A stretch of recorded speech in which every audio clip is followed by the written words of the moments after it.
I think the Chiefs are fine. And I think there are a few little things that happen in each game that is the difference between the Chiefs being 0-2 and the Chiefs being 2-0.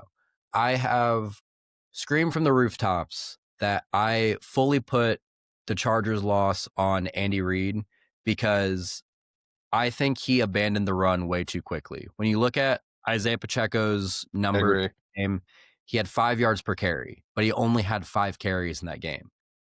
Kareem Hunt, he only had 5 carries in that game. You cannot have Patrick Mahomes as your leading rushing, the person with the most rushing attempts on the team.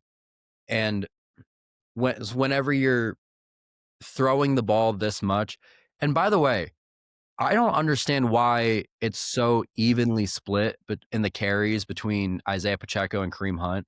Because Isaiah Pacheco, I know you're trying to keep him healthy, and I know he is such an aggressive runner. He's still just as explosive as he has been, and I think he's still very capable of being a lead back in the NFL. Now, last week they started to run the ball a little bit more, and they didn't get a whole lot going because they played against the Eagles, who have one of the best front sevens in the NFL. So I wouldn't really put a whole lot on that. I still think they need to continue to run the ball, and that will open things up for Mahomes, and that will make it a lot easier for the passing game because you need to do that right now without Rashee and without Xavier Worthy. And then in terms of the Eagles game, I mean, it's tough whenever Travis Kelce hands the ball to the other team, and whenever I'm not a Chiefs fan, but on my podcast, I'm working with a Chiefs fan, and he is pissed about the whole false start thing on the tush push. I think he has a gripe there. The entire offensive line are already in the Chiefs' territory whenever they're doing these tush pushes, and I think both of the tush pushes in that game would play a big impact. Would they stop it? I don't know. The Eagles are magic when it comes to that, but I think that could have played a big role in that game. Also with Jawaan Taylor, he's got to figure something out because he's jumping off sides, or he's jumping a lot and he's holding a lot. But whenever he's not, he is truly a great tackle.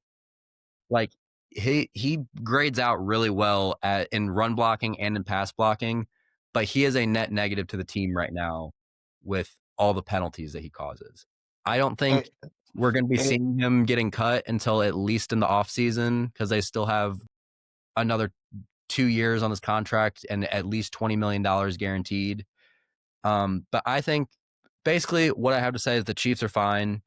I did predict them to not have a bye this year, but that's just because the Bills and the Ravens are so good. I think I still expect them to finish 11-6, maybe 12-5, 10-7 at worst. Yeah, and on the Jawaan Taylor thing, it's insane to me because he's been struggling with the same exact false start thing for 2 straight years. I remember when that became an issue in that Ravens season opener, and he has not fixed that since, and I'm just thinking And it was never like a thing. It was never a thing with him in Jacksonville.